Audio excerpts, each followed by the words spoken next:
Hey, everybody. This is Nevin Gusak, your host at the Patriotic Populist. With me is my trusty co host, Herschel Miller. How's it going, Herschel? Oh, Nevin, allergy season's setting hard in right now, and I'm feeling it, but I'm hanging in there. Yeah, good. Well, at least springtime is indeed around the corner, and hopefully, this will be the last of the snow and ice, at least in your part of the country. Oh yeah, it was 80 something degrees today. It was beautiful, but Oh, wow. yeah, Wow. everything, all the pollen in the country decided to accumulate right here in this little corner of hell. Oh shit. I remember only, what was it, not even that long ago, you were like freezing cold and everything, and now it's 80 degrees. Holy moly. Well, see, this is the thing. Pete, now look, everybody tries to say that their state is the most weather volatile state in the country. And look, I've heard that from Texas to Kansas to Oklahoma. But I will say this. Here in southeast Oklahoma, you if you're going to live here very long, you have to kind of assume that the weather patterns are going to change on about a minute by minute basis sometimes. You know, I would say that for most places, normal places, you have four seasons, but we don't. We have approximately 16 to 20 different sub seasons, like fall, summer, false winter, tease summer, like when it'll warm up just a little bit and fall right back into freezing weather. So it's just, you kind of got to get used to it living here. Exactly. Yeah, I mean, every state has its, volatile weather. I mean, definitely the Midwest definitely has its extremes with temperatures, tornadoes, thunderstorms, and whatnot. But yeah, it is what it is. Springtime is around the corner for us. Spring will is beautiful here. 80 some odd degree weather, lows in the 60s, low 70s. So it's beautiful. It's absolutely beautiful. So I can't complain. Of course, the summers, that's when it gets humid, it gets rainy, but I take that probably over the snow and ice and whatnot. At least I can go out with shorts and a short sleeve shirt and whatnot. But so what's been going on? How's your week been? Your weekend? Oh, see, look, it's been good over the last couple of days. Mhm.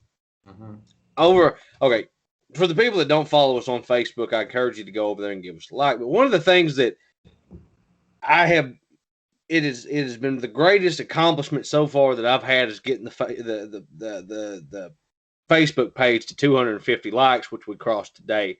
And I was looking back and I was thinking, damn, you Facebook's algorithm sucks. Like it genuinely sucks. Like, look, I'm not one of the big conspiracy theorists. YouTube is or Facebook is suppressing everybody's content. No, I think that the algorithm is screwed up. I think it definitely favors what you would consider non-political content, but it still doesn't change the fact that we've had to fight, scratch, and claw for every damn like that we've got on the page.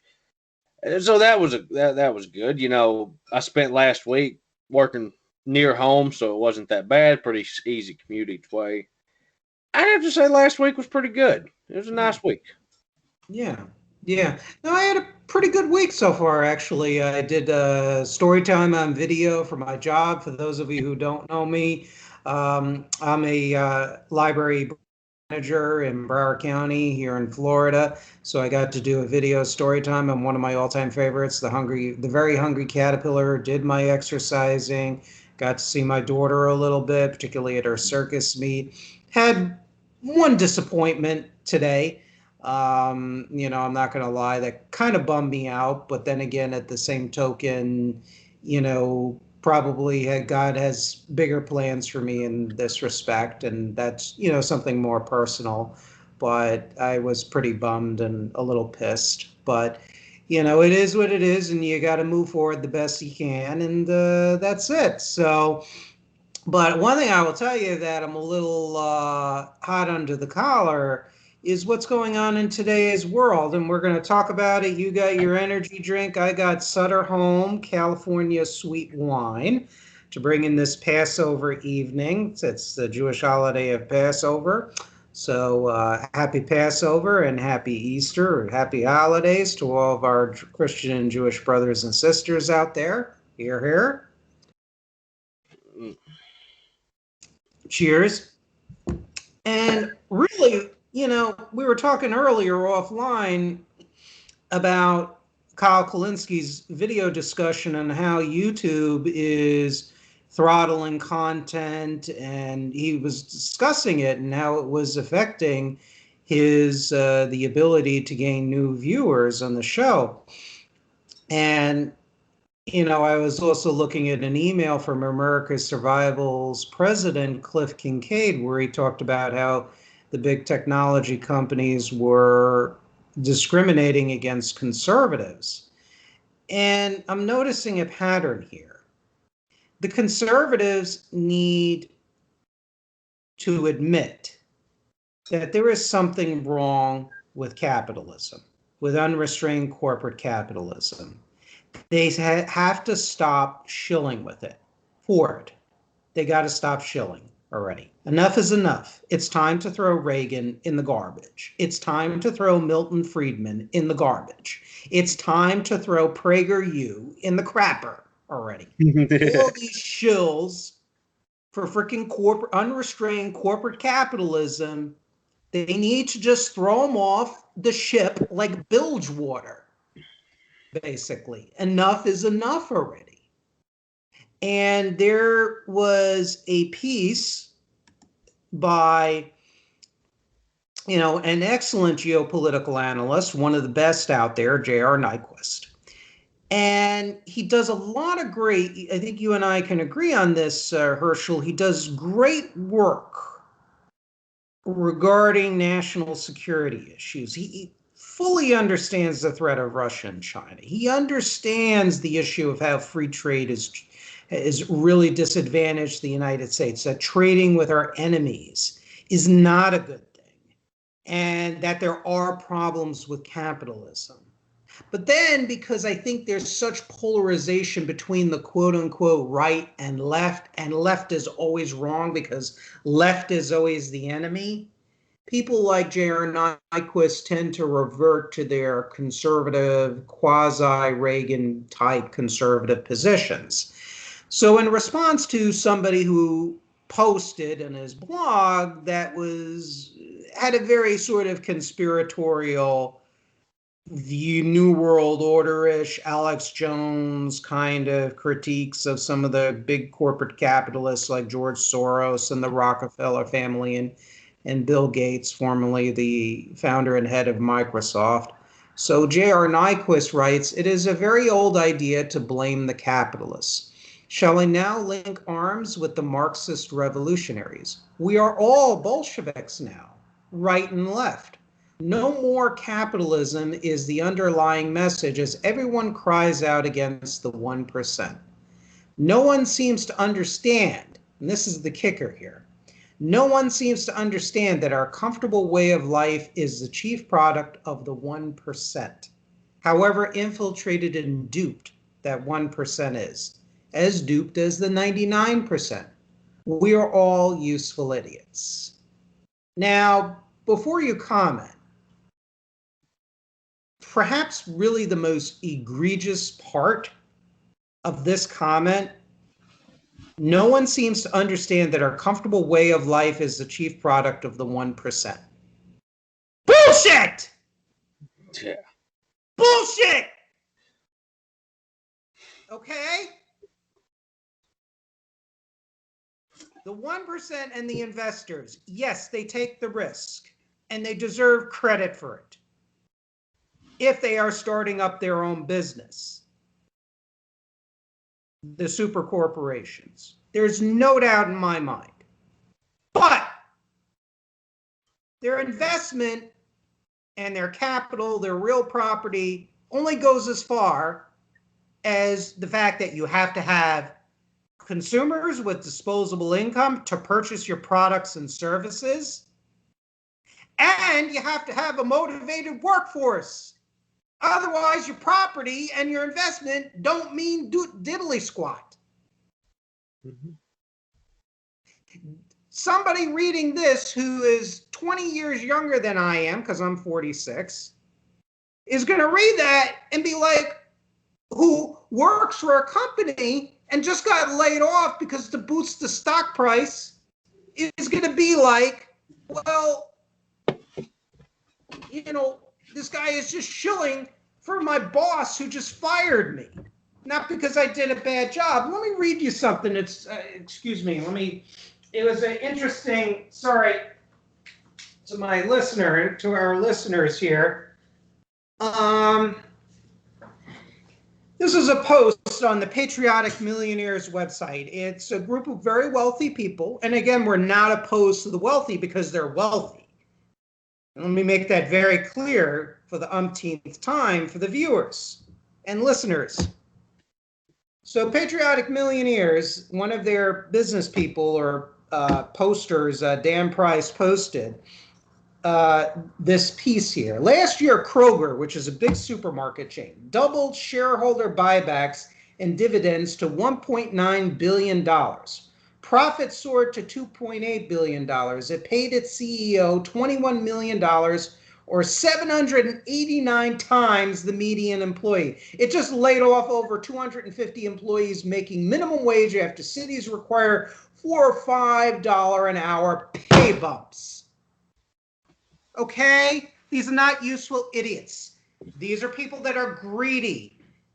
Okay? These are sociopaths. Look it up on Google, the phenomenon of corporate sociopathy. It's there. This is the stuff that drove one of our good friends, who we will leave nameless, back to communism. Seeing this and reading these news stories and having things happen to this particular person when he worked for a large corporation and worked his butt off. Our friend Kenny, I will leave his last name anonymous. And in my book, which I researched very heavily, I mean, there's just an incredible amount of plethora of stuff here. Here's a kicker. This is an interview with Nyquist. In an April 2020 interview, analyst J.R. Nyquist recalled about his employment with Newsmax. I leave Newsmax because Chris Reddy, who is the head of Newsmax, has decided that he doesn't want to promote what I'm talking about. And in fact, his financial backers want me to stop, because I have this meeting with the main political advisor to a billionaire who tells me, you have to stop promoting this book. It's a very good book, Origins of the Fourth World War. And you have to stop doing this because the financial and industrial elite will never understand this. And the only way we can defend America against its adversaries, he says, you're right. I'm fishing buddies with Ladislav Bittman, who worked for the assistant chief of the Czechoslovak Intelligence Disinformation Department, back when it was the old Soviet bloc. He says that he knows the collapse of the USSR was fake. I know the collapse is fake, but we can't convince them, meaning the big business elite. Anybody, because the financial elite wants to invest in Russia and China, and they want to go everywhere. And the only way we can defend the country is we have to get ballistic missile defense, and then we're going to be good. So, okay, we're going to have ballistic missile defense, but we're going to keep on trading with Russia and China. This is back during the 1990s. They know exactly what they're doing. You're giving them the facts. They don't care, because all they care about is money. These are not useful idiots. These are people that don't care. They have built bunkers to escape a world war or natural disaster. That is well documented.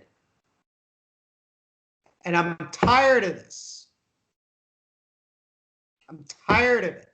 They're going against their class interests when they're doing this. You think the Russians and the Chinese are going to be nice to these people? No way, Jose. Well, Nevin, and this is something I got to cut in here. Going back to that original article, when he said that the 1% was responsible for all this wealth and abundance that we have in this country, I'd like to ask a simple question. Did Jeff Bezos drive one of them Amazon trucks? No. Do you ever think he did? Think he worked in the warehouses? No. You think, did he Did he put a 9 to 5 in, or for them, I guess a 12? Was he working weekends, holidays for Did nothing? he pee in a bottle? No. Yeah. Or I could say the same thing. Did Elon Musk suit up and go die in some foreign shithole halfway around the world? Did And this is the thing. Not to turn into Pete Seeger all of a sudden, but this is one of them things that I'd like to point out is that ain't a fucking thing moving without us. Nothing. Nothing at all in this world.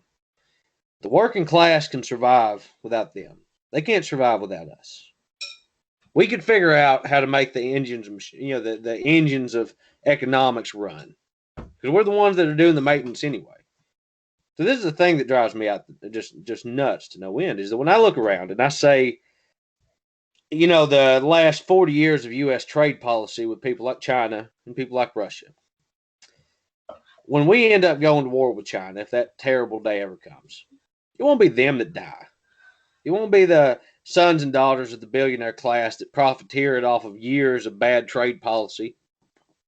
It's not the descendants of Gates that are going to be, rummaging around through the streets trying to pick up what's left of the U.S. economy after it tanks again because we've set it up to fail. So what bothers me, and this is why I find myself just getting more spiteful about this stuff every day, is that we have reaped none of the benefits. I mean, yeah, cheap Chinese shit. We've got a little more, readily available TVs and laptops, but we don't have readily available jobs. The housing market is absolutely atrocious unless you're in the top percentile of income earners.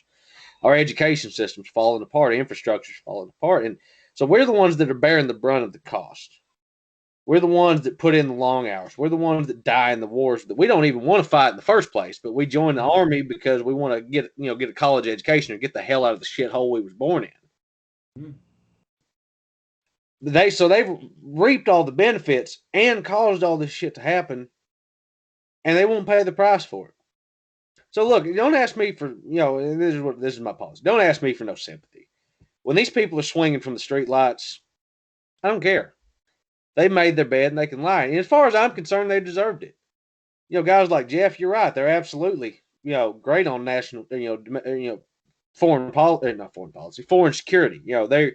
I know that Jeff understands the dynamics between the U.S., Russia, and China relations, but nothing is absolute. It's not a 100% thing or the other. When me and you criticize the system, we're not talking about burning the system down. What we're talking about is stopping the system from burning down.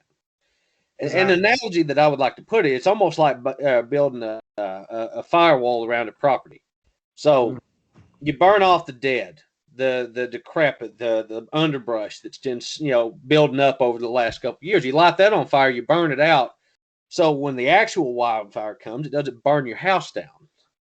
You do routine maintenance on stuff. That's what we're talking about. But look, this is what I'll say. Is that if you don't burn off that underbrush, if you don't burn off them years of neglect, then when the actual wildfire does come, it's going to take everything with it anyway. And right now, this country is being set up to fail.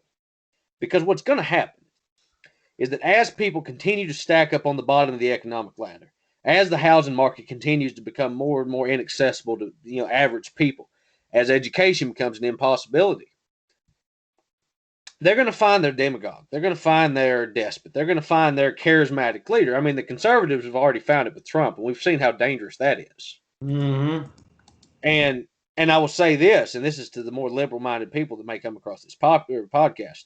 You've got no idea what radicalism looks like if you think the Trump conservatives are the most radical group in this country.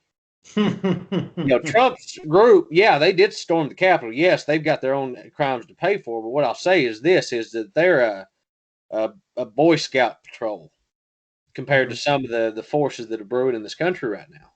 I mean, you're talking about actual fascist and actual communist movements. I'm not talking about where your sociology professor told you in college what fascism is. I mean, real skull and bones, deathcore fascism. I'm talking about real Soviet Red Army hammer and sickle communism. Mm-hmm. What I'm getting to is that if we don't do this routine maintenance right now, if we don't burn off the dead, we're all going to die with it. And I don't want to die. I've got a long life I would like to live. I'd like to see my country grow. I'd like to see it prosper. I'd like for my kids to grow up in a better place than I did. And I believe, Nevin, this is why I get so cynical about it. The only way we're going to do that is to band together, because it's always so funny to me that them people are always useful idiots. It's never that they're fucking sociopaths. It's Right. never that they have actively tried to undermine the United States by any means necessary, not out of some New World Order conspiracy, but just because they wanted to make an extra $10 a washing machine that they sent back across the border. See, this is the thing I want to tell conservatives. Conspiracy theories absolutely exist. They're a real thing. There has been countless documented, these super secret government programs through the years that have come out later in life. But I want to say this. What you're seeing in this world right now is not some international world government, crypto, New World Order conspiracy theory. All you're seeing is the end stage of what Reaganomics looks like. When you've got the power in this country is concentrated into such a few number of people. And this is the thing is I'd like to tell people, power is power no matter how you look at it. Mm-hmm. I don't care what system you set up. We could be in an absolute monarchy right now. We could be in an absolute, communist dictatorship. It doesn't matter. When you've got a handful of people that collectively control more power than the rest of the country, then you're living in an autocracy. We are living in a system right now that will not let the average person get through it. And if you don't believe me, you look at what the government does on a day-to-day basis.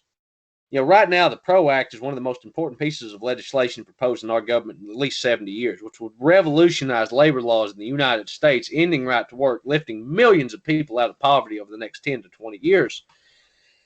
And you don't see it. You don't hear it. There's no mass campaign right now across every channel and every corner of the government to try to pass the PRO Act right now. It's in what I figure is going to happen. It's going to bury it. It's going to get shuffled into the Senate's, filing cabinet, and that'll be that. But this is what I would say to guys like Jeff. And this is how I'll wrap up on this and let you get on with your point. To a guy, Jeff, and I want you to say that when I say this, I mean this with the best of intentions. Why are they always just useful idiots? And when are you going to start understanding that these people are malicious? These people, they're not doing this by accident. They're not building them bunkers in Greenland and the northern remote parts of North America because they think that this is all going to be sunshine and rainbows forever. They know what they're doing. They know that they have set up a system, a worldwide system, that affects nearly every culture and every creed of people that's going to collapse in on itself. Are they still useful idiots? Do you think these people are secretly communists that are being influenced by China and Russia? Or do you think that these people just don't care? That they're billionaires. They just don't care about the country. They've got no allegiance to it. They're psychopaths. And the sooner that we realize this and the sooner that we come together to understand that the problems in this country isn't some massive crypto communist conspiracy theory, but its own brand of homegrown bullshittery, then we can start fixing the problems. But as long as you stay hung up on everything's a communist conspiracy theory, as far as I'm concerned, your input into the dialogue is completely useless. Because if everything is communism, then nothing matters anyway. If the communist influences in this country are so strong that every single facet of our entire economic and political system can be influenced from inside and out, then I say that we built a real shitty political system. And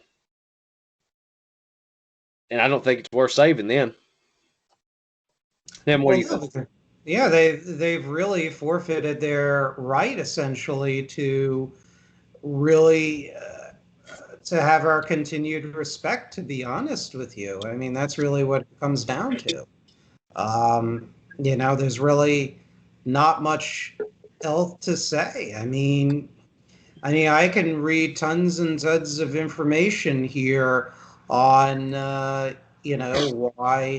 people become radicalized. And it just goes on and on and on. And the funny thing is Jeff, in that interview back from year 2020, he basically said that the financial elite refused to put money in because they wanted to do business with Russia and China. They know how bad it is over there. They know what kind of governments they are. It's not like, these are sort of your babes in the wool kind of individuals who really have a conscience, to be honest with you. They don't care. They really just don't. Um, and that's part of the issue. That's a large part of the issue. These are the individuals that have traded with the National Socialists in Germany and the Italian fascists and Imperial Japan, at least until World War II started for the United States. They're trading with the Soviets, they're trading with the Russians under Yeltsin and Putin, who are still anti-American. China, they knew that these governments had attack plans against the United States. The information was publicly available. It was hotly contested in Congress, but the business lobby just did not care. Most of them did, the big corporate lobby. And I did a live stream, a solo podcast, where I described how Elon Musk was basically saying that the American people and the American workers are lazy and entitled compared to the Chinese, and that China is a dynamic society. And so the Tea Party types and your America, love it or leave it types, well, they'll say to Jane Fonda, well, you're, supporting North Vietnam and you pose with the Soviet-made anti-aircraft guns and the North Vietnamese air defense forces and everything else. You should get out of the country and be prosecuted for treason. Well, maybe Musk wasn't doing anything blatant like that, but where are the conservatives telling the big corporate heads like Elon Musk that, maybe you should pack your ass and go to China if you love it more than you love it in the United States? Because as I said on my live stream, what they really like about China and some of these teabagger conservatives that say, well, America has so much welfare in China, reason why they're competitive is because they're business friendly and they don't have welfare, like Michelle Bachmann said years and years ago. They just want another Gilded Age. That's what they like about communist China. I mean, there were some of the funders like Lamont DuPont and other corporate executives, some of them who funded right to work campaigns back in the day. Some of those corporate executives were also the most enthusiastic boosters of trade with Stalin's Soviet Union. Mm-hmm. And they liked how Stalin smashed independent union organizing in the 20s and the 1930s. And later, these folks were giving money to anti-New Deal crusades like the American Liberty League, and then later the Right to Work movement, which, by the way, was predicated on anti-black racism. For those of you who don't believe me, just Google Vance Muse, and you'll see how all that started. Yeah. Well, I can say from experience, I worked predominantly in Arkansas. Arkansas was the first right-to-work state, passed in 1946, a year before Florida. Mm-hmm. Our union hall, IBW Local 700, I believe. Now, I'm going to say this. Now, if I'm off by one or two, then I'll take that, but I'm not off by more than one or two locals. Is the second lowest paid union hall IBW local in the country. Mm-hmm. And there's no coincidence. See, the thing is that Arkansas got ahead of its anti-union policies before anybody. Even before right to work, the Bourbon Democrats made sure that union movements were sporadic at best in Arkansas. And it didn't help the fact because Arkansas wasn't industrialized like other states around it. See, this is one of the things. I'm going to say this, and I want it to be understood that I'm talking from a historical perspective more than any ideological perspective. Northern states didn't unionize first because the people there were enlightened or ahead of the curve. Mm-hmm. What happened was that the North had more industry, and the unions originated predominantly out of industrial sectors of the economy and then spread outwards. So states that didn't have heavy industry, Mississippi, Alabama, Arkansas, Texas, these places where industry wasn't that common, or at least wasn't the focal point of the economy, tended to not have as strong union movements. Arkansas was one of the worst examples of this because you had a deeply poor population already with a severe lack of manufacturing and a Bourbon Democrat elite that absolutely despised its population. And it was just this hodgepodge and shitstorm of anti-union, anti-labor policies that led to Arkansas continually being one of the poorest states in the country. Mm-hmm. And look, I'll say this. I understand that non-right to work states have higher cost of living than right to work states. I'm not economically illiterate. I understand that. But when you look at the bigger picture of the equation, right to work states are always worse off than non-right to work states. Mm-hmm. Yes, cost of living is more, but it's not so much more, or not as much as you would think. I mean, Nevin, what would you would say two-bedroom apartment go for down in Tampa? Which, by the way, is one of the most expensive places to live in the country. I'm not taking that away. Mm-hmm. But what would you say a two-bedroom apartment would run you in Tampa? Well, Tampa, I'm not sure because I don't live in Tampa, but I would imagine it's pretty expensive. However, down here in Coral Springs, easily 14, 15, anywhere from 14 to $1,700 a month. So you would have to work if you were going by half of your income going to housing. Let's say, what would that be? It'd be about $20 to $25 an hour job that you would have to pay for your house. But that's a good job for here.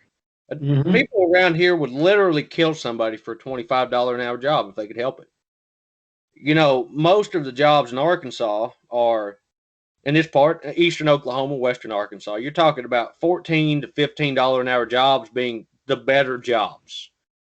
Once you start getting up into the 20s, the only people you're talking about then are skilled tradesmen, forklift operators, truck drivers, people like that. But as far as the line workers, there's not a lot of $20 an hour jobs. They're there. Don't get me wrong. Don't give me the line. But what I'm saying is the majority of the people that are working in eastern Oklahoma and western Arkansas are working for less than $40,000 a year. But our housing is still going to run you $6 to $7 a month, $100 a month minimum. So what I'm getting to with this point is that, yes, Arkansas and Oklahoma are right to work states. Yes, the cost of living is lower than in non-right to work states, but it's not so much lower that you would think that, oh man, these guys can just work for nothing and get ahead in life. Like, no. There's a lot of people I know making, $12 an hour trying to support a family on. It's almost forcing people to have dual incomes. You've got to have your wife working with you. Because if you don't, you'll just never make enough money to get ahead unless you're, like I said, a skilled tradesman, a truck driver, a forklift operator, somebody like that.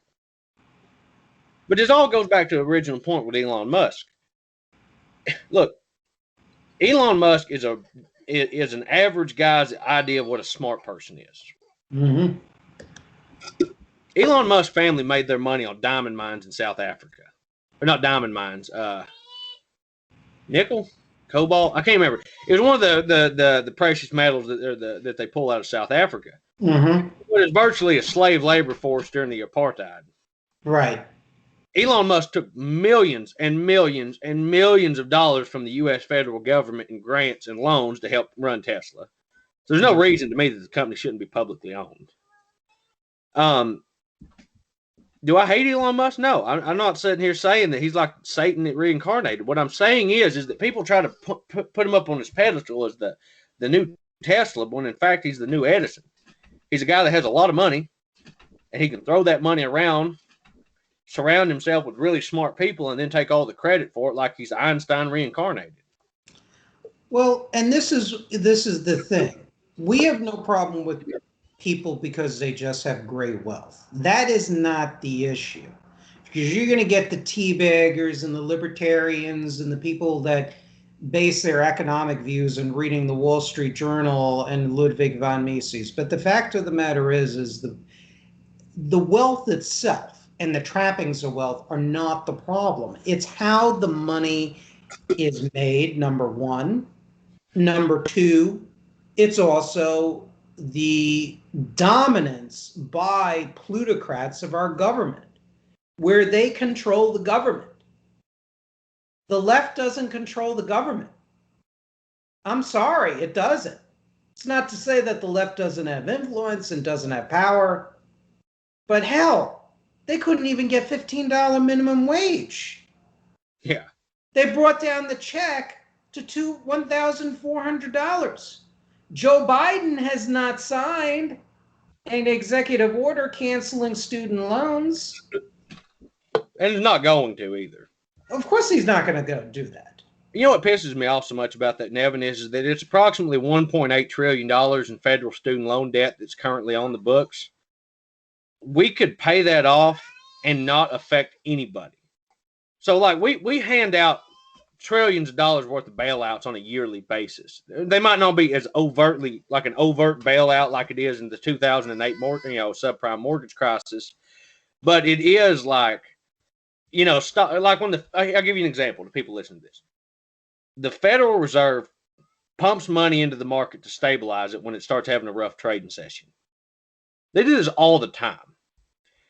In September of 2020, I remember this because I shared an article, and I point back to it when people try to say that the Trump economy was a stable economy.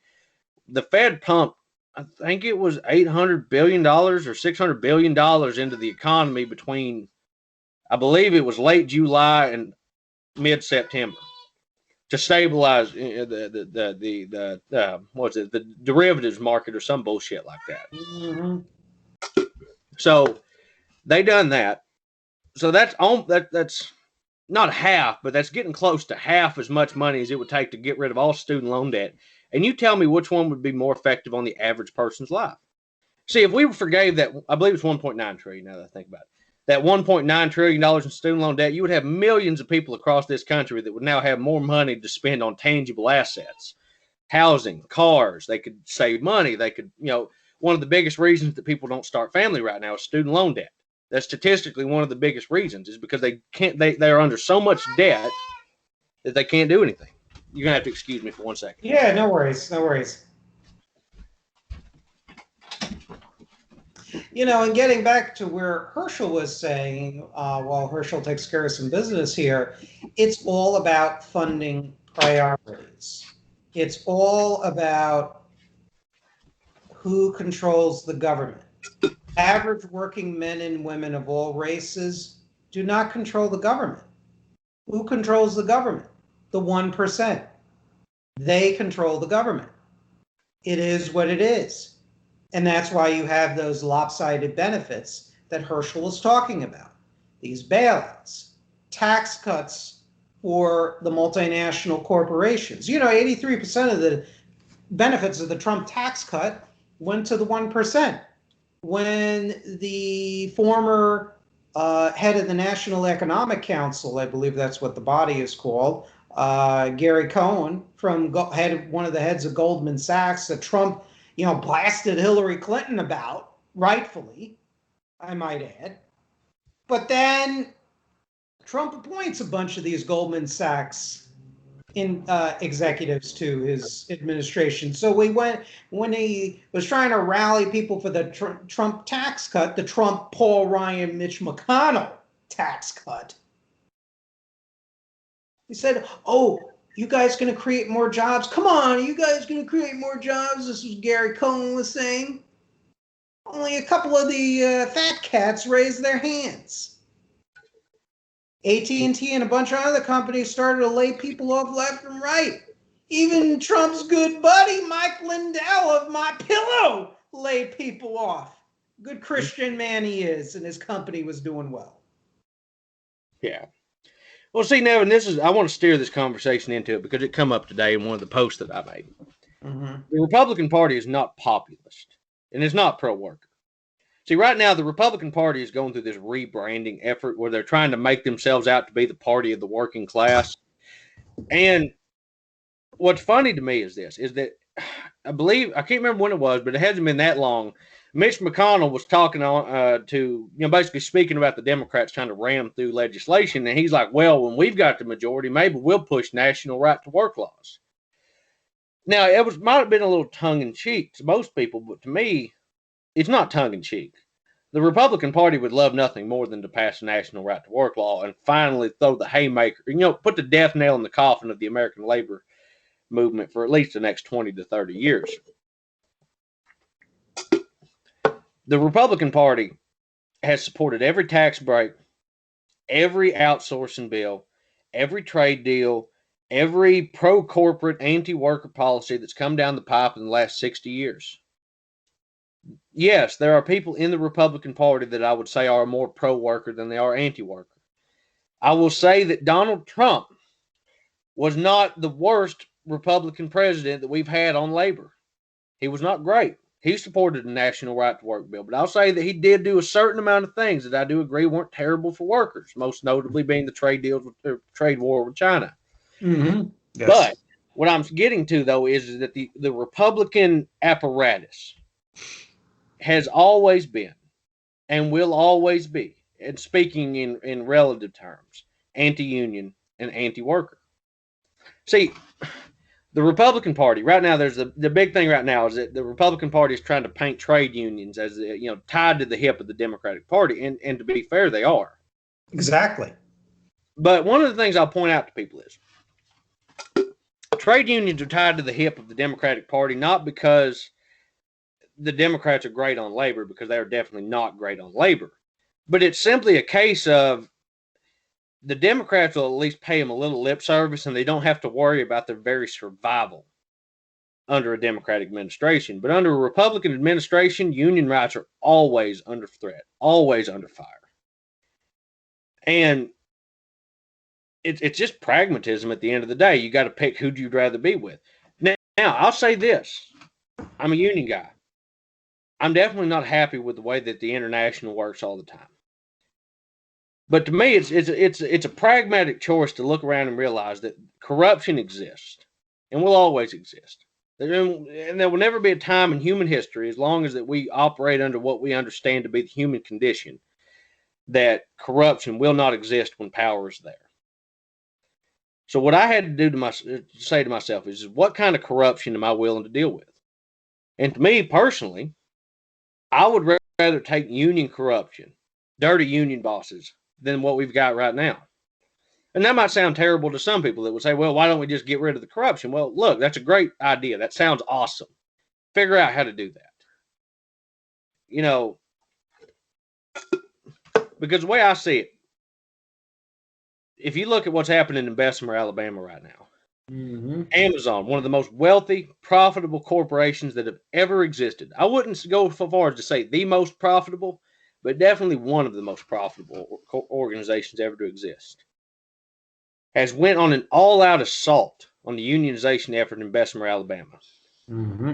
And I already know what's going to happen. When that union vote happens in 2 days, and that if it does pass, they'll just shut the factory down.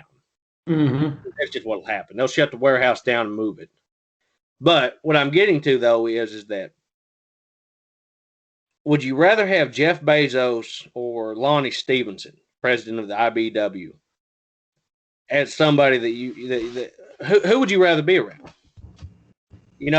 Would you rather have James Hoffa, or would you rather have Elon Musk? Yeah, I'm not going to claim any of these guys are great, but at least when I'm in a union, at least when unions are strong in this country, the middle class, the working class, these people, we make more money. We have better standards of living. Our jobs are better. You're not having to piss in bottles because they won't let you come off the line. You're not having to wear diapers because you can't go on a bathroom break more than once in between lunches. Mm-hmm. The conditions right now in the Amazon warehouses are as close to the Gilded Age as you can find. Exactly. So, again, and this is why I've thrown my full support into the Bessemer unionization, is if we could do that, if Bessemer unionized, and Nevin, I know you're going to want to talk about this, Mm-hmm. it would be the biggest victory for the American labor movement in at least 60 years. Exactly. Of all the places in the country, the Amazon union, where the most anti-union company in one of the most anti-union states in the country. I mean, if they could unionize, anybody could unionize. And for me personally, if they pass, man, I think that there'll be so much change in this country, it'd be unreal, because that would give hope to millions of workers that are trying to unionize. So now, I'm going to try to quit talking because I've been talking for a minute. But what do you think about that? No, I throw my support 100% to the Bessemer, the union organizing drive in Bessemer, just like I privately supported the UAW drive at the Volkswagen plant in Tennessee that all the Republicans and the teabagger globalists like Grover Norquist tried to shut down, unfortunately, successfully. And Volkswagen even wanted its own work council there too. It's a German company. They had no problem with labor representation too as well. And unfortunately, in the South, and I like Southern people. I do. They're friendly. They're nice. They're well mannered, polite. Aspects of Southern culture I like, the chivalry and whatnot. But there's a very ugly side to an anti-populist culture, and nothing.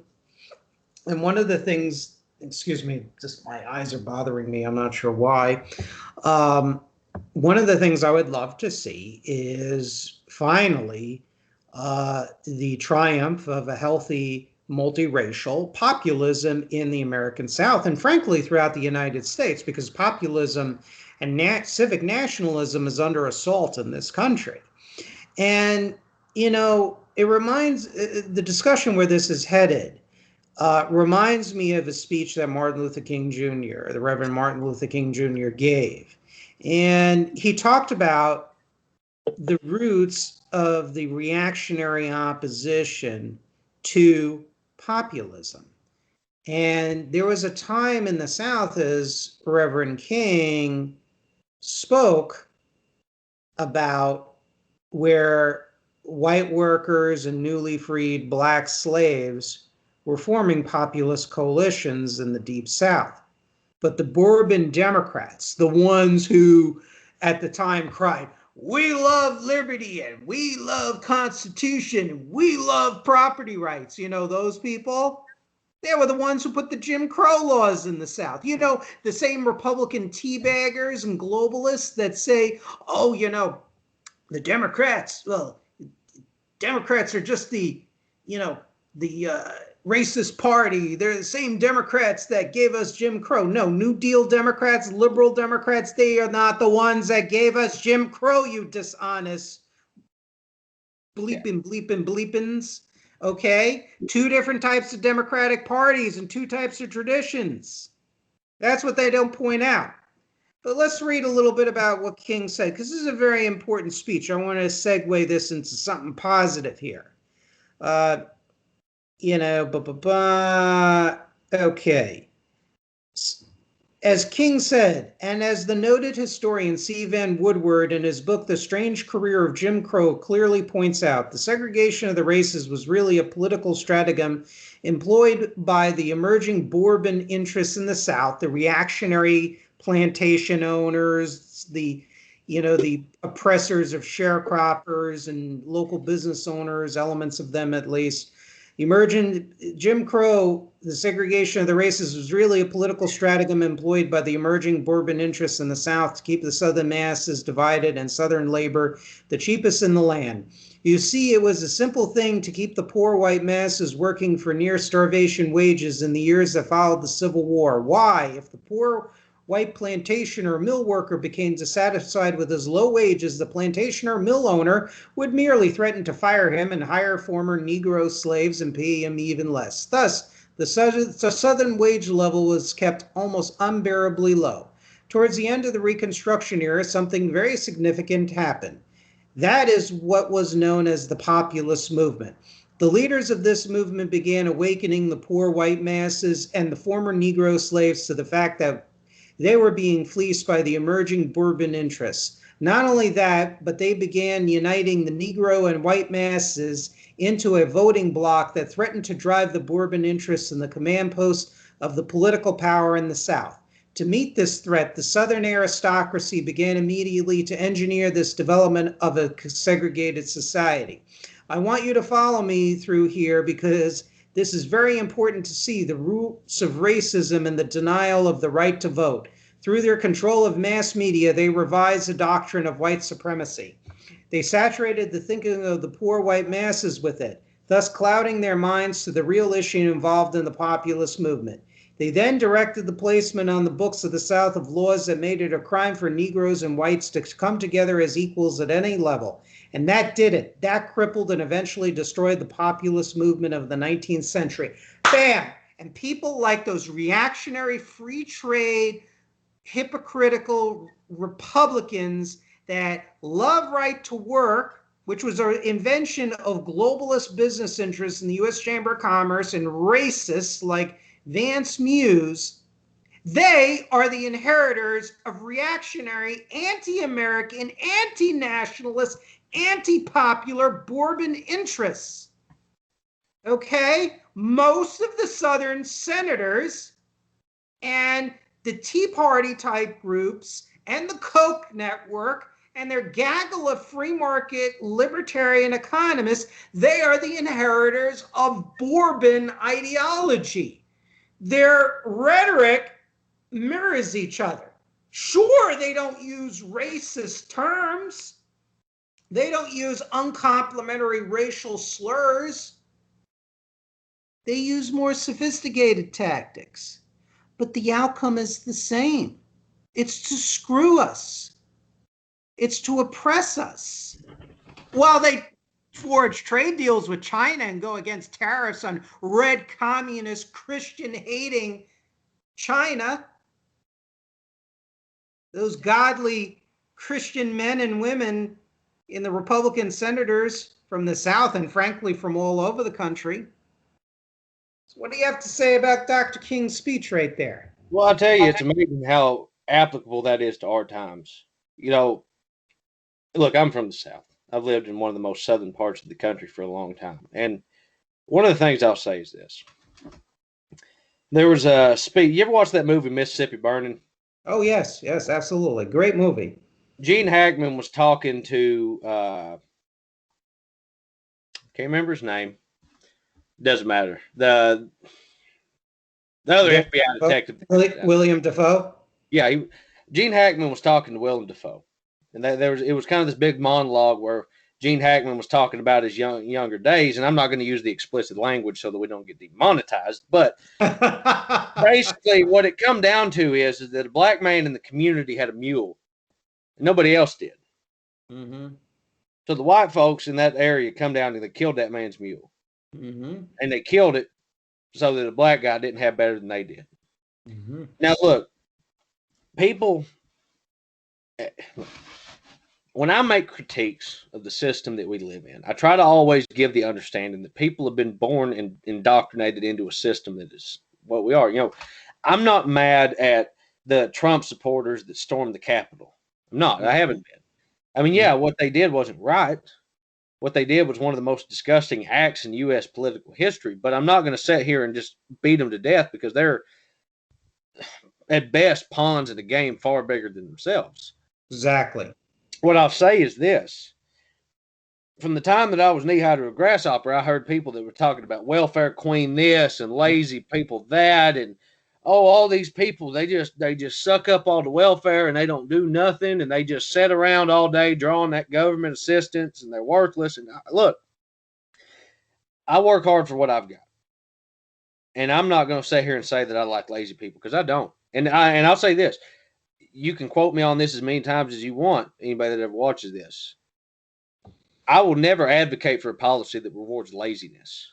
Mm-hmm. I'll advocate for policies that reward people for trying to better themselves, for people that need assistance. I've got no problem in the world. Our government should be set up to help people that are in need. That's what a government does. But as far as people that are gaming the system, yeah, no, I've got no sympathy for them. But we spend $106 billion a year subsidizing companies paying less than $15 an hour for housing assistance, food stamps. These are working people. The U.S. government pays, Walmart, one of the world's worst examples of this. Walmart by itself takes in more welfare from the U.S. federal government than a huge chunk of all the welfare recipients in the United States combined. The Walmart does this, and this is how they do it. So Walmart doesn't pay people anything. And yeah, they might say, well, we pay you $16 an hour. They pay an associate, that fancy word they come up to, not just say wage, never mind. They'll say, well, we pay an associate $16 an hour, but then they'll work them 29 hours a week. They'll cut hours. They'll make sure that you never get overtime. They'll make sure that you never get ahead. They like to furlough people whenever they're close to their 6 months. That way they don't have to start paying them health insurance when they do work over 40 hours a week. And what I'm getting at is Walmart has this very good scheme set up where they pay people nothing. make obscene profits overall. And again, this is economies of scale. I know that Walmart only makes about 2 to 3% over cost on any item that they sell. But on the scale, on the large, end of it, you're talking about an economy that would be larger than a huge chunk of third world countries in and of itself. And the U.S. taxpayer is subsidizing their labor. The U.S. taxpayer is subsidizing the trade routes going around the world that they sell all this cheap shit to. The U.S. taxpayer is subsidizing the lobbyists that go up to Congress. What I'm getting to is that Walmart is the most egregious example of welfare queens that the U.S. has to offer. You don't hear conservatives talking about that. Conservatives like to focus on Roberta from West Memphis. They painted this caricature of this woman with 6 kids, cigarette in one hand and malt liquor in the other, walking around dragging kids behind her on a leash on her way to the welfare office. It's like, yeah, that happens. I'm not stupid enough to deny that there aren't people that game the system. What I'm saying is that woman at worst has a marginal effect on my life. But in the South, what we've been trained to do is to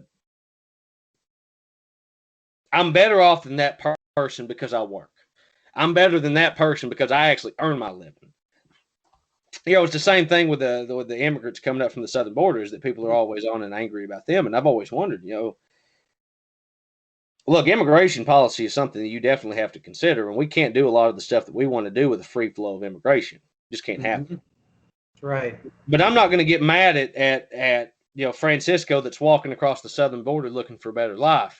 I'm going to get mad at that billionaire bastard from Alabama that, when that, what was it, 2019, maybe 2018? You talking about Polk Foods, the chicken poultry processor in Alabama or Mississippi? Well, I'll tell you what happens. I've seen this in my hometown, OK Foods. One of the things that they love to do is that they'll hire immigrant workers in on green cards and visas. And these are not undocumented immigrants, but they're still immigrants nonetheless. Yeah, and what they'll do is they'll hire in people on green cards, and basically they've got them in a position where they know that they can't complain. Now, look, nobody likes working long hours for no money. Nobody. I don't care. You just get that idea out of your head. People are people at the end of the day. I've never met a man in my life that I say that. I've met a couple, but the majority of people I know don't want to be at work. They go to work because you got to work, because you got to make a living.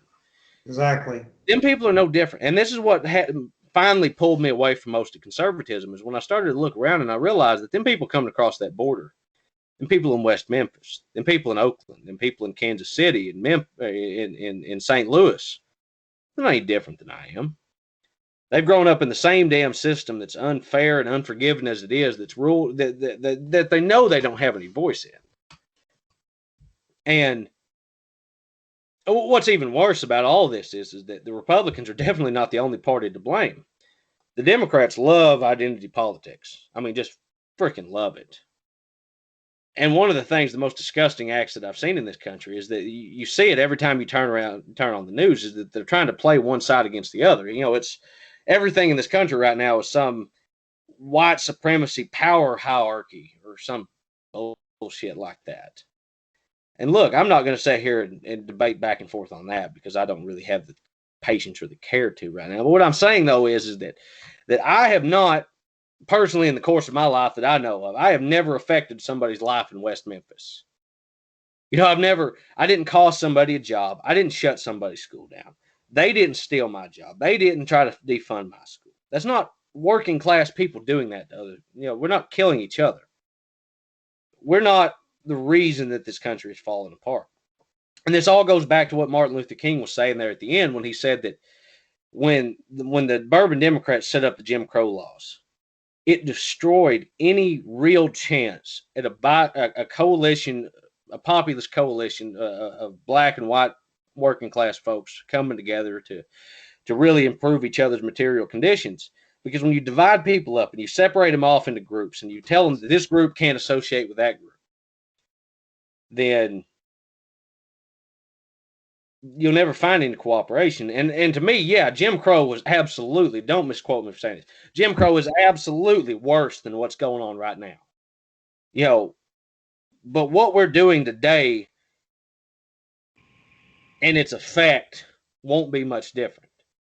As long as these main and these news outlets that they peddle this for ratings, because if your news is driven by profit, then they're going to find the most profitable way of telling stories, and that's shock drama. That's yellow journalism. It's William Randolph Hearst. Mm-hmm. So these news outlets, they'll pump up these stories. They'll pump up these shock journalist things. White supremacy, this, and Fox News will do it. They say horde of immigrants come, do this, and it's just it's destroyed so much of what could have been. It makes me sick sometimes to think about it. Mm-hmm.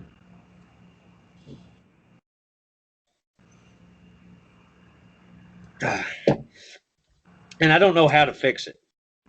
I really don't. But I'm sure that you've got an idea how to fix it, Nevin.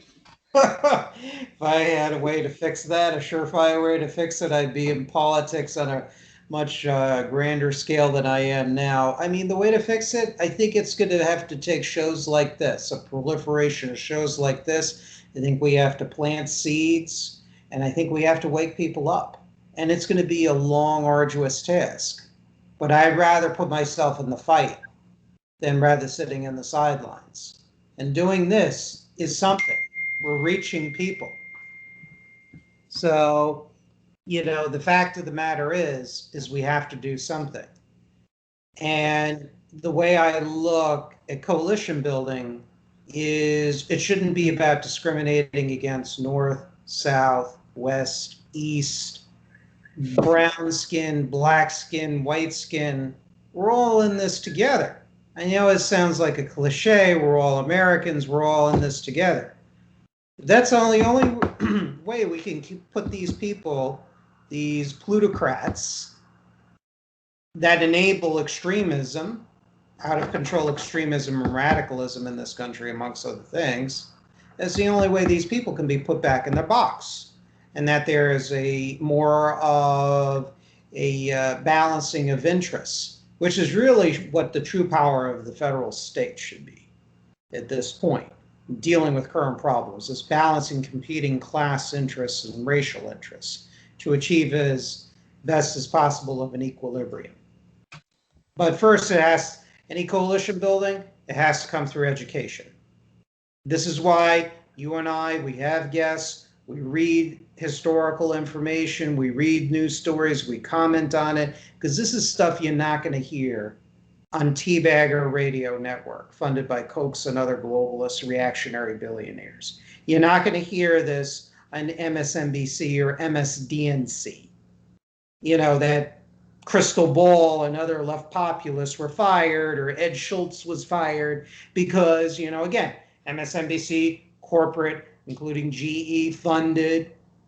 And they didn't want to touch Bernie Sanders with a 10-foot pole, and stories about the TPP. So people like Crystal Ball and Ed Schultz, bye-bye. You're not going to hear it on Fox Business, which is the most horrendous anti-labor, reactionary, globalist channel you can think of. It's gross, Fox News. It's crap. So where are you going to hear this? You're going to hear it on YouTube channels like this. You're going to hear it on Endernax. You're going to hear it on Kyle Kulinski. You're going to hear it on independent media, which, by the way, the corporations like YouTube, Facebook, Google, they're all cracking down on this. And I don't have to elaborate on it because a lot of people have talked about it. And when are the right-wingers going to say corporate capitalism is a problem? That they are responsible for enthroning them because it's free speech. Oh, they never will. See, this is the thing that's hilarious to me out of all this. Conservatives have spent the last month just freaking the hell out over a toy potato and a couple of kids' books. Now, look, if you ask me my opinion on modern progressive politics, look, I really don't give one flying shit about Mr. Potato's head gender identity. I genuinely don't. Neither do I. I've told people this when they ask me this.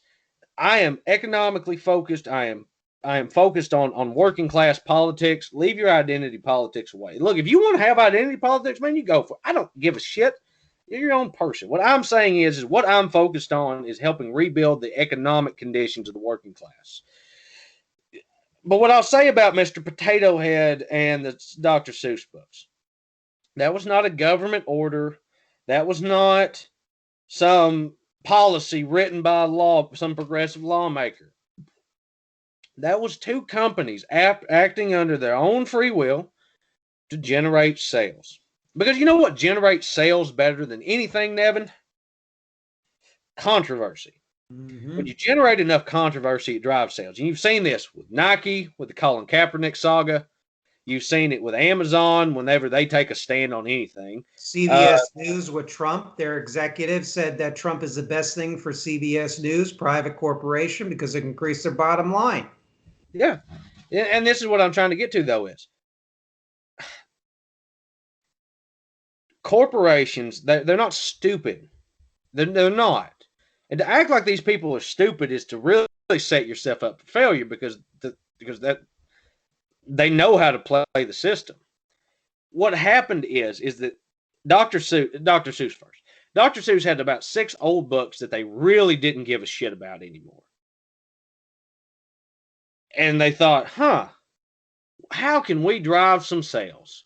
Let's say discontinue 6 old books, citing 1 or 2 of them for improper racial comments. And wouldn't you know, every damn copy of them Dr. Seuss books flew off the shelf. People all across the country were running down to Walmart to buy up these books. Walmart even put out a display in some stores that I've heard to buy up old Dr. Seuss books. All you did was make a company richer. They engineered a conflict, engineered controversy, made money off of it, and played you like the idiot you are. Mr. Potato Head. It's cheap identity grandstanding. It's what it is. Look, I thought this was hilarious. There was this thing here a while back. Coke put this slight pro-transgender message in one of their ads. Somebody commented on it or tweeted at the Coke corporate Facebook or Twitter account. It was basically this big fawning over each other fest of how progressive they was. A couple of years ago, Coca-Cola got caught hiring basically death squads to kill people in South America to help shore up supply ingredients that they need down there. It's there's a name for it. It's intersectional imperialism is what they call it. Basically, what it is it's all of the horrors of this over. It's basically Bill Clinton and Joe Biden. That's what Coca-Cola is. They're ruthless businessmen with this veneer of progressivism. Look, companies do not give one shit about anything unless it's profitable. Mm-hmm. That's just it. If you want to know why transgenderism or the LGBT rights or other stuff like that has become very popular over the last couple of years, it's because people began to support it. So companies look for a way to make money off of it. These companies didn't put out pro-LGBT ads on the whole until after the Supreme Court ruling, until after a certain percentage of the population became in favor of it. And then it's like, oh, yeah, we're the great progressive companies that we are. Look, there's a great conversation to be had about how capitalism has driven social issues across this country over the last 20 years. This is a great conversation for another day. But basically what it is that these companies drive controversy. They drive these social movements to make money.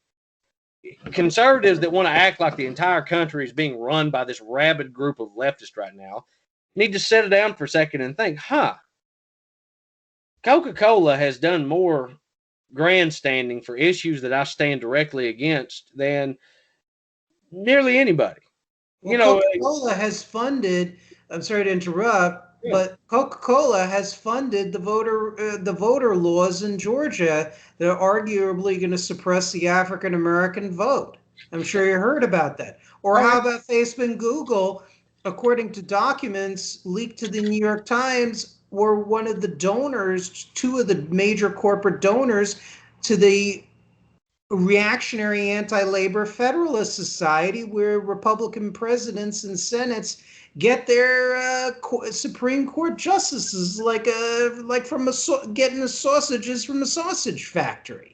Yeah. I mean, so again, it's all driven by profit. It's not, these companies are being controlled by communist conspiracy. I mean, yes, they're manipulated by communists. Why? Because the communists know they're fucking greedy.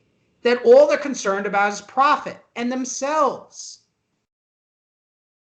They don't care about the country. They don't care about morality in a Jewish Christian, in a Judeo-Christian sense. They don't care about all that. To them, that's just cheap punchlines. If waving the flag makes some money, they'll do that. Mm-hmm. While they're doling out, greenbacks to the Bolsheviks in Beijing and the KGB heirs in Moscow. Oh, yeah.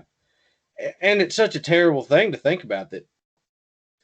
I mean, look, China is only a threat to the United States because we have decided that they were a good investment. If the United States doesn't spend the last 50 years exporting its manufacturing capability to China, China is nobody. China is still in the grips of, it probably would have liberalized over the years, but you wouldn't have seen this shift away from the absolute horrors of early Mao into the still terrible humanitarian crisis, but not quite Mao's purges. Mm-hmm.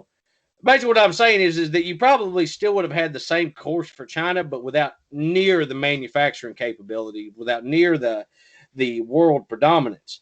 Now, look, China, historically speaking, has always been a spot that empires have grown.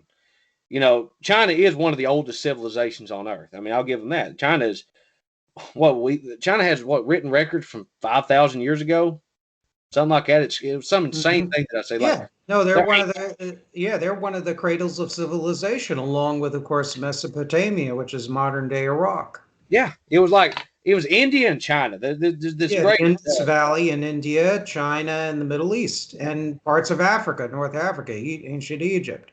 Yeah, but what I'm getting to, though, is that China has always been a regional power. Oh, yeah. Yeah, it has its phases when it breaks up again and goes into one of its 1,500 civil wars that it's had over its history. But what I'm saying is that China was always going to be a superpower eventually. It's just an inevitability. All we did was just stomp on the gas pedal for them. They went from backwater country to legitimate world superpower in less time than it took us to get through our first civil war. I'm talking about from the end of, 1949 is when the communist forces defeated the nationalists and won the Chinese Civil War. Or was it 47? It was 49. 49.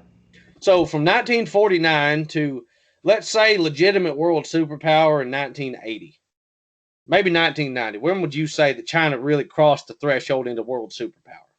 I would say by the year 2000. I mean, they had nuclear bombs since the mid-1960s, but really by 2000 was really when they took off. I mean, we already had a trade deficit with China by 1983 under Ronald Reagan, but they really didn't get off until by 2000. So let's say 60 or 50 years. China, it was all it took China to become a world superpower. And you can't tell me that a huge part of that isn't to do with the U.S.'s financial leaders and manufacturers exporting all of our industry away to China. We supercharged China's rise to world dominance. It's weird for me, talking in more of a, I don't know, maybe an esoteric way here, but China is to us what we was to Great Britain a century ago.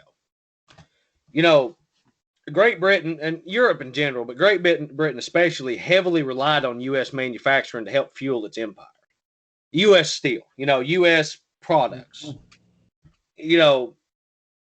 and we went from backwater nobody in the world stage to, it took us longer, but by 1945, the United States was, aside from Russia, the undisputed world superpower. Nobody on Earth, including what was left of the British Empire, could challenge us. And now China is in the same position. The United States, if we don't figure out what we're doing right now, we're going to end up just like Great Britain. That's right. Because Great Britain stagnated and died, and we're stagnating.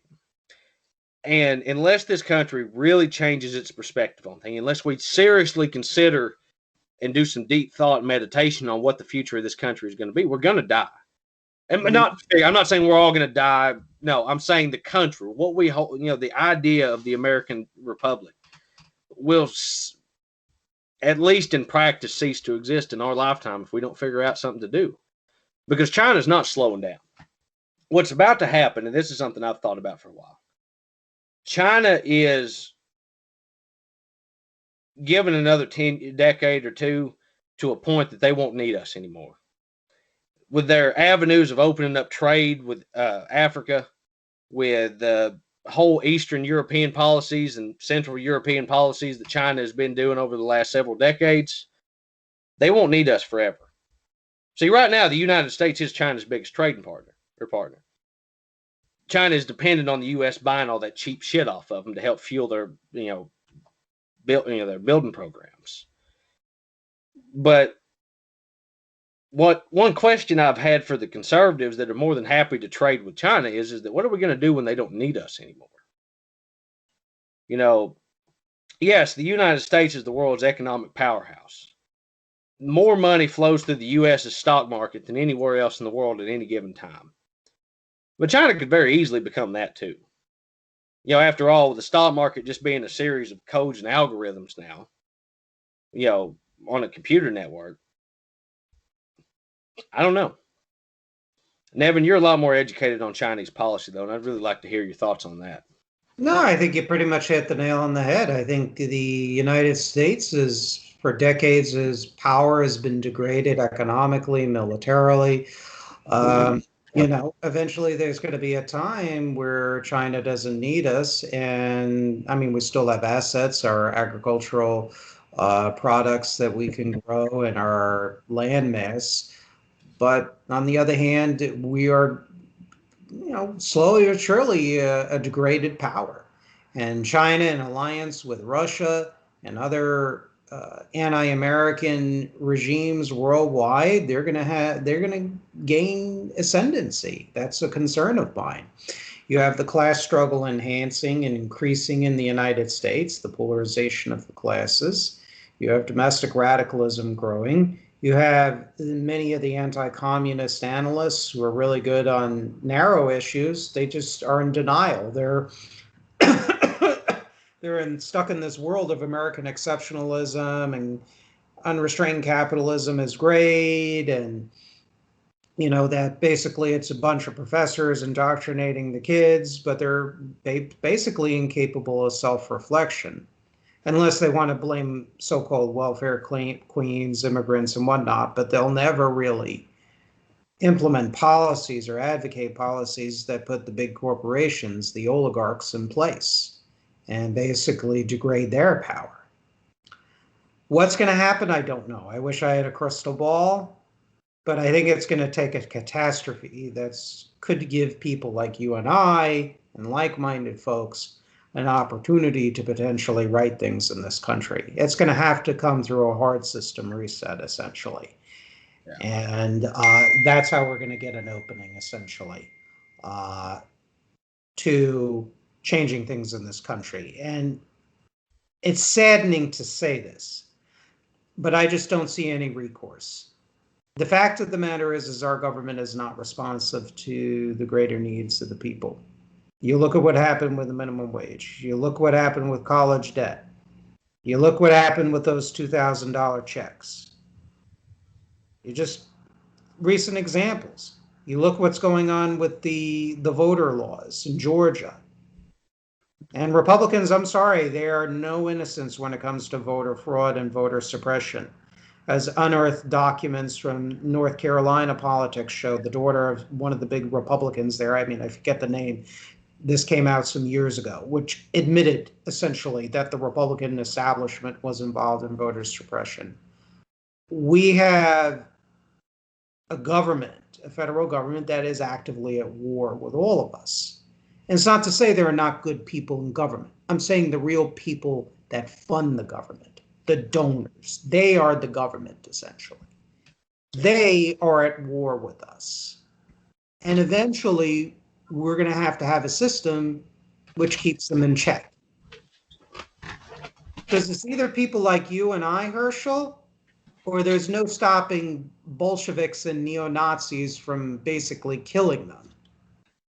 So they better go with people like us. Yeah. To save their hides. Well, and that's the thing that's always hilarious is that me and you were by far two of the more reasonable people on this side of the fence. There's a good chance that them people could still live normal lives under what me and you would prescribe as our better, perfect system, or what we would call utopian system. I don't think that they would fare nearly as well under the fascist or the communist. No. I don't think that Jeff Bezos will find much sympathy from the party of socialism and liberation. Or the National Reformation Party. Well, Nevin, I think that we've talked long enough. We probably bored some people to death, but this has been a really good conversation, and I've enjoyed it. Yeah, me too. It's been a great conversation. It's good blowing off some steam. I think we covered quite a few issues, some good historical data. Hopefully next weekend, we will have our guest on. Unfortunately, he had to cancel kind of last minute today because of some, personal and work related obligations. And that happens. It happened with me. I was going through quite a bit in February and March and still going through some stuff. But so we understand that, and hopefully we'll have our guest on next weekend. And stay tuned, and thank you for joining us. And to all of our Christian and Jewish brothers and sisters out there, happy Easter and happy Pesach, Passover. Thank you all for joining us. Have a good night. Enjoy the rest of your weekend. Mm-hmm. Okay, hold on.